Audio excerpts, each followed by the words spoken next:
qu'on a, puis d'améliorer. Une fois que c'est vécu, on peut plus voir tout que ça a peut-être pas nécessairement enclenché, mais tout ce qu'il peut y avoir. Comme vous dites, là, c'est certain qu'on s'aperçoit que la sirène, c'est peut-être pas assez connu.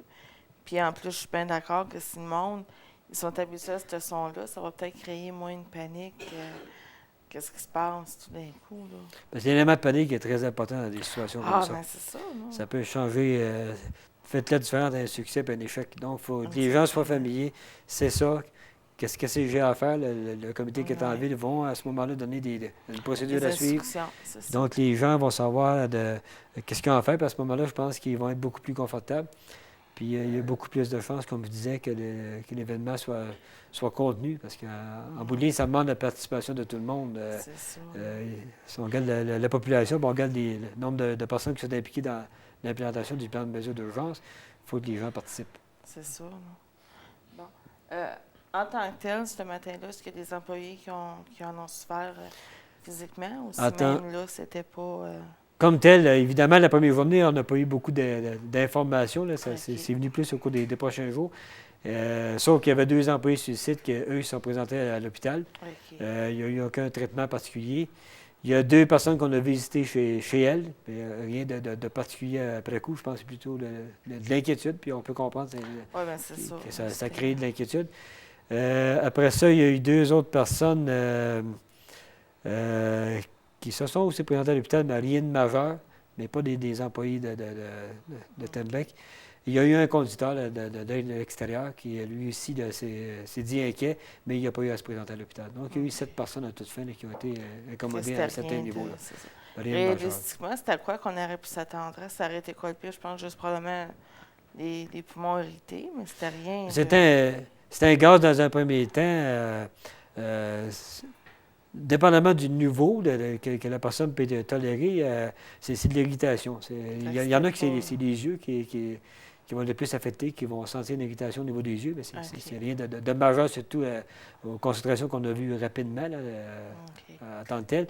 Il y en a qui peuvent être au niveau de la gorge. Tout le monde a des réactions différentes. C'est pour ça, pour nous, c'est important d'éliminer à la source, faire en sorte qu'à la ville, à toute fin, que la concentration soit la plus faible possible. Et je pense que la consigne que la ville a à ce moment-là, c'est évidemment rester à l'intérieur, fermer vos fenêtres, fermer vos systèmes de ventilation. Donc, rester dans un milieu qui, à toute fin, qui est propice. À ce moment-là, les gens sont suffisamment protégés. Si jamais le niveau atteint un autre niveau, à ce moment-là, les procédures vont être en conséquence. Mais ce matin-là, les gens n'avaient qu'à rester à l'intérieur. On était déjà en sécurité dans nos maisons, donc c'est ça. On n'avait pas à sortir. C'est ça. Bon, mais ça résume pas mal ce qui est arrivé pour les gens de la maison. Là, ils vont pouvoir savoir qu'ils sont bien en sécurité, finalement. Là. Fait que je vous en remercie bien gros d'être passé si rapidement. Comme je dis, on est lundi soir, donc ça fait pas tout à fait une semaine. C'est sécurisant de savoir ce qui s'est passé. Puis c'est ça, on va peut-être pouvoir rester à l'écoute là, pour les tests, la sirène, pour que les gens soient moins en panique, mais qu'ils l'entendent certainement. Je vous remercie beaucoup. C'est moi qui vous remercie, M. Dessereau. Bonjour. Bonjour.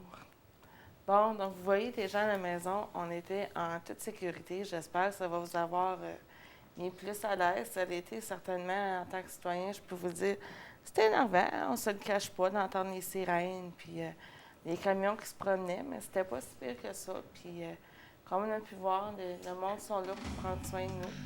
Donc, je vous souhaite à tous de passer une très belle semaine. Noël s'en vient, profitez-en, commencez à vous préparer. Puis, comme toujours, je ne peux pas. Bye Zachary. Les gens à la maison, on se reparle la semaine prochaine. Bye!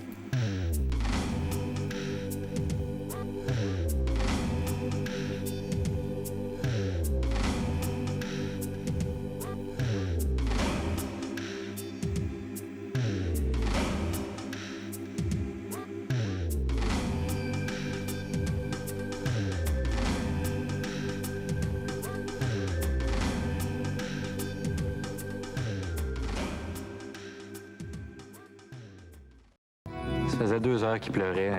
On savait pas c'était quoi. Une colique, une otite, un monstre dans le garde-robe. On parle pas bébé, nous autres. Une chance, c'était juste ses dents. Comment on a fait pour trouver de l'aide? Je vais vous le dire dans 2 minutes.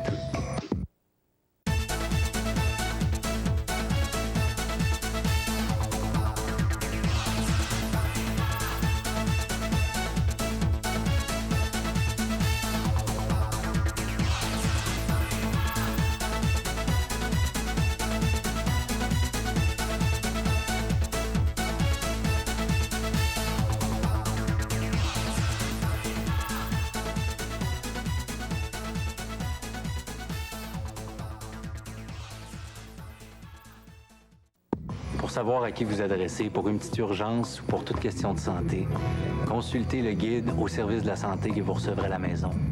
Et gardez-le proche au cas où. Besoin de ressources? Suivez le guide.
A week ago, 6 days ago, Temiskaming had a scare of a lifetime, and it involved an SO2 leak that happened at the mill. And here to talk to me tonight is Mr. Francis Dessereau, who is the Vice President and General Manager of Tembec. We're very fortunate to have Mr. Dessereau here tonight. On a busy schedule that he has agreed to come and talk about what had happened last Tuesday. So I'd like to welcome Mr. Dessereau. Welcome to the show. So as I mentioned, last Tuesday on November 19th, Tembec had to respond to an emergency situation, which involved Temiskaming and Tembec. Can you explain, Francis, what happened on that day? Okay, basically, it's a piece of equipment that failed. Okay. It's a pump. It's a pump that is basically used to transfer the what we call the cocaine acid from an accumulator. The cocaine acid is used to cook the chips. It's the first step of the process to convert the chip into pulp. And the cocaine acid is stored, as I said, into this inside this accumulator. Okay. And what happened exactly is that inside the accumulator you have bricks, because the accumulator itself, the construction, it's a steel shell. Okay. But you have 3 layers inside. You have a layer of grout next to the steel shell. Then you have 2 layers of brick. And some of the bricks located in the dome, top of the accumulator, fell down. And some of the brick just went into the suction of the pump. And the pump itself, you have a rotating element inside. Okay. And the action of the brick probably rotating around the suction of the pump basically wound down the metal. Okay. And from there was a slot of about let's say a couple of centimeters wide by about let's say 8 to 10 inches. 8 or 10 inch long. And to that slot the liquid was escaping, and we maintain under high pressure and high temperature this accumulator. Okay. And obviously when the liquid was released to the atmosphere, the gas was released at the same time. Okay, so with this, it was an SO2 leak.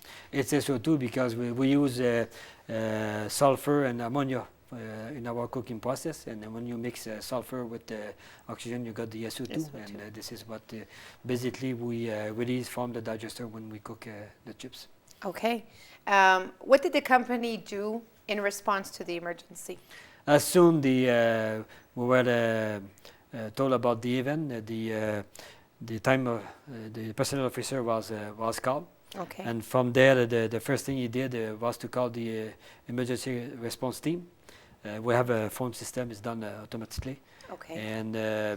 And from there, the emergency response team was asked to come on the site right away because there was a SO2 leak. At that time, we didn't know the extent of the leak. Okay.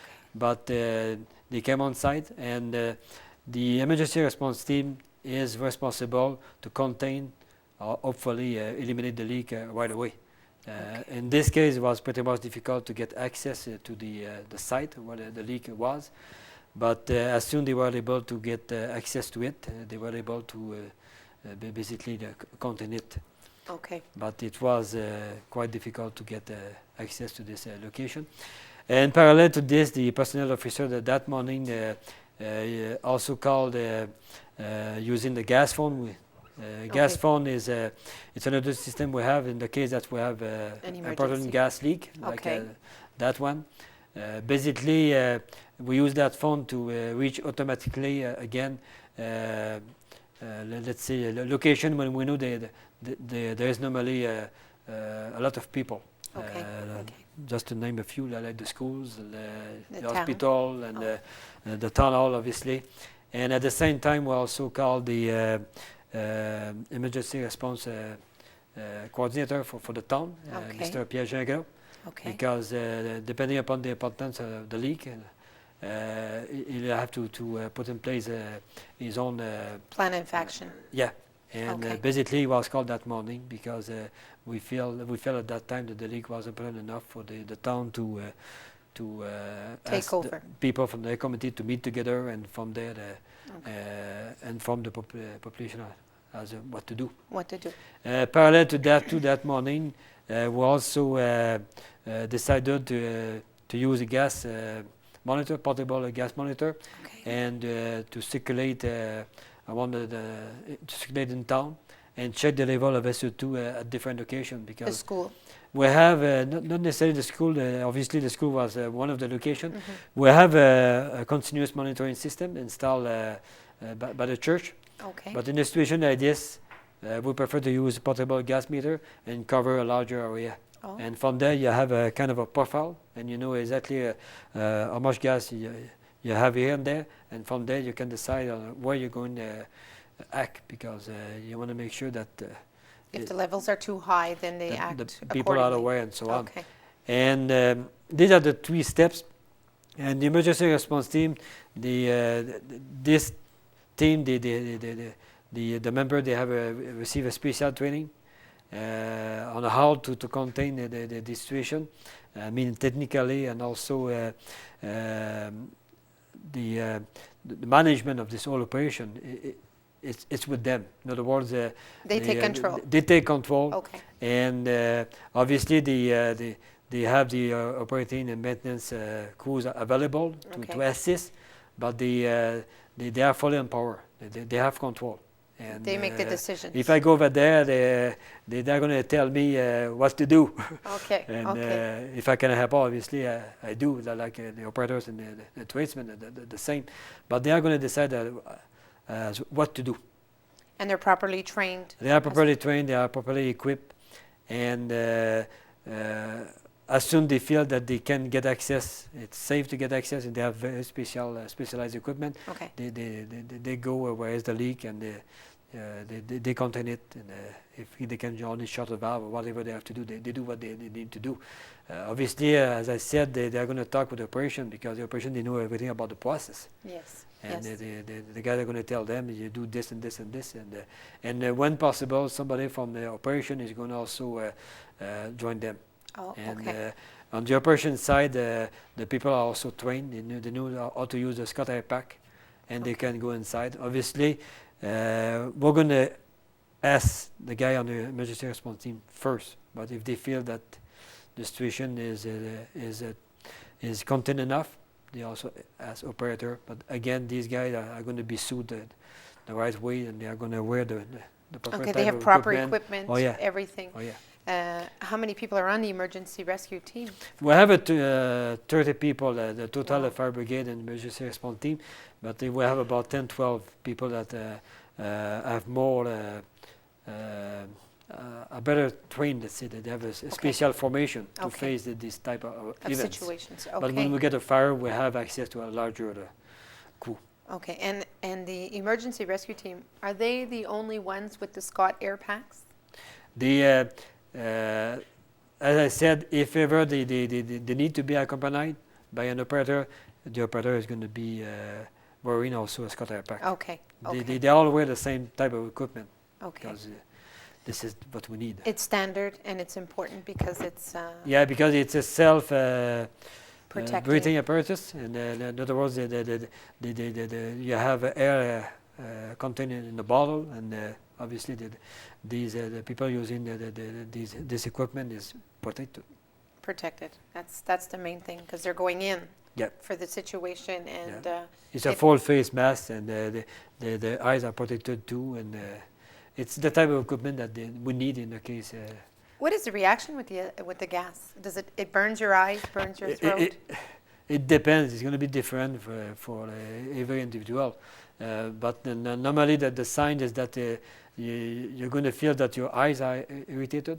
Irritating. Your Yes. throat can be irritated, but again, it's It different. depends. Okay. It's not the same for everybody. That's true. Everybody's different how they react to. But definitely, they are going to feel something if the level is high enough.